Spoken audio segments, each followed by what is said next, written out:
Now, in this section of now we come to the third section of the poem, and here we find that this section is more of Prufrock's inner dialogue and self doubt than it is the description of his setting or the introduction of his own self.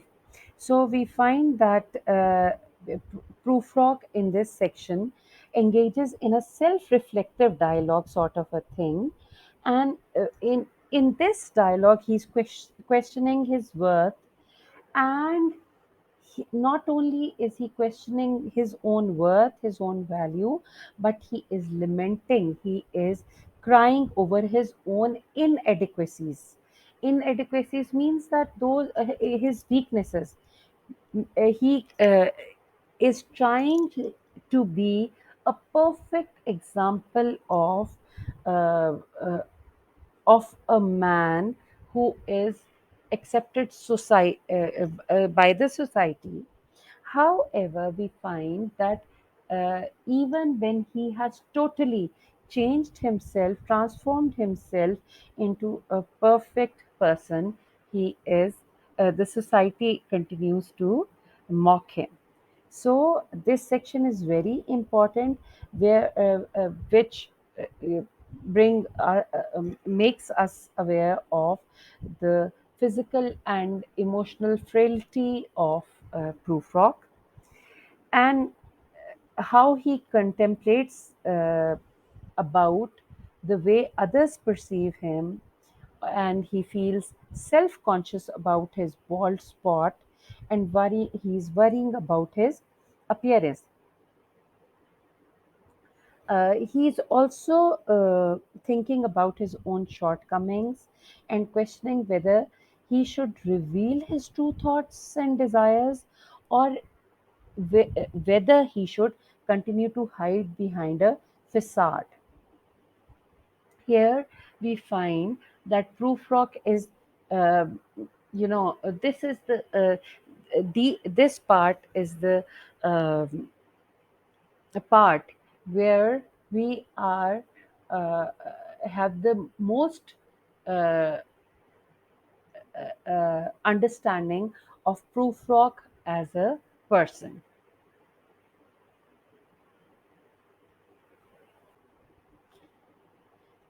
And indeed, there will be time to wonder, do I dare and do I dare? It seems as if Prufrock is afraid of doing something, and for him, doing something is equivalent to daring. So, whether it is a routine job or it is an adventure, he's always confused.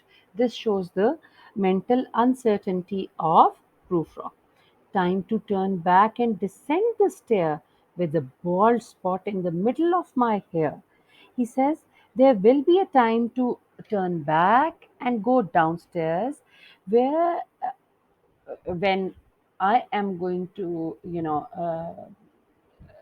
observe myself, obviously I would be aware of my, you know, uh, of my condition as well.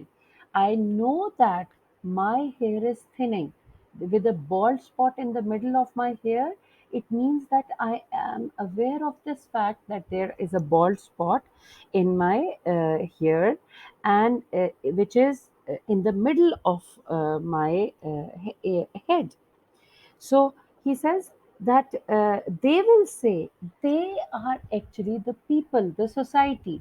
So this pronoun tells us about the societal pressure, that we are constantly thinking about what the society is going to say.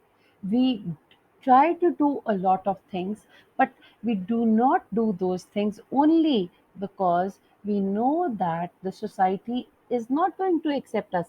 Rather, the society continues to tell us about our weaknesses. He says they will say how his hair is growing thin. They are going to show me my weakness. Then he says, my morning coat, my collar mounting firmly to the chin, my necktie rich and modest, but asserted by a simple pin. He is describing you the way he is dressed up. So he says that I may dress well and appear at my best in my morning coat, my smart and stiff collar, my fine necktie held in a proper position by a beautiful pin. But what we find, he says, they will say, but how his arms and legs are thin. They are, people will say that look at him, though I am perfectly dressed up, maybe I am dressed better than those people, but they are going to point out that how my arms and legs are thin, how Prufrock's arms and legs are thin. Then he says, do I dare? Now, see, at this, he knows the society around him. He's, he wants to make a change, he wants to bring a change. However, he says, do I dare disturb the universe? Do I, may I have the courage, or can I pluck the courage to declare, to disturb the universe by asking a simple question that from those women who are always involved in petty uh, talks. He says, may I ask them a question? In a minute there is time for decisions and revisions, which a minute will reverse. He says that in a little time there can be decisions and revisions which will in a minute be reversed. That is, in which I if I make a decision to counter those women, I will have to revise my decision. And the moment I revise my decision, something something is going to compel me from inside. My conscience is going to compel me from inside that why cannot I answer those women? So he remains silent. This passage also tells us about the procrastination of Prufrock, that he keeps on making plans, even if that plan is a simple plan of asking a question. He does not act upon it. He continues to decide and then he revises. Then he decides, and this vicious cycle continues. And ultimately, the trivial life of uh, Prufrock, it continues like the trivial life of those women which surround him. Then he tells us about the reason why he is compelled to make the decisions and revisions. He says, for I have known them all already. I know them very well, known them all, maybe all are the women he is surrounded with, and the another interpretation can be he is aware of all the revisions and the decisions. He says, however, how do we come to know that he's talking about the women? Because he is telling you about the routines of those women. He says, have known the evenings, mornings, afternoons. I know how do they spend their time, how their time goes by. Their evenings are spent in just making petty talk, or toasts, or coffee, or having sex with, uh, having an illicit relationship with other people. So he says that, for I have known them all already, known them all. Now, this knowing, first it was the repetition of time, now it is the repetition of know, knowing.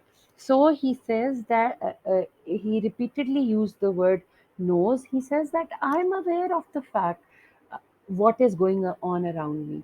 The only thing is that I am unable to act as I should. So he says, for I have known them all already, known them all, have known the evenings, mornings, and afternoons, how they spend their life.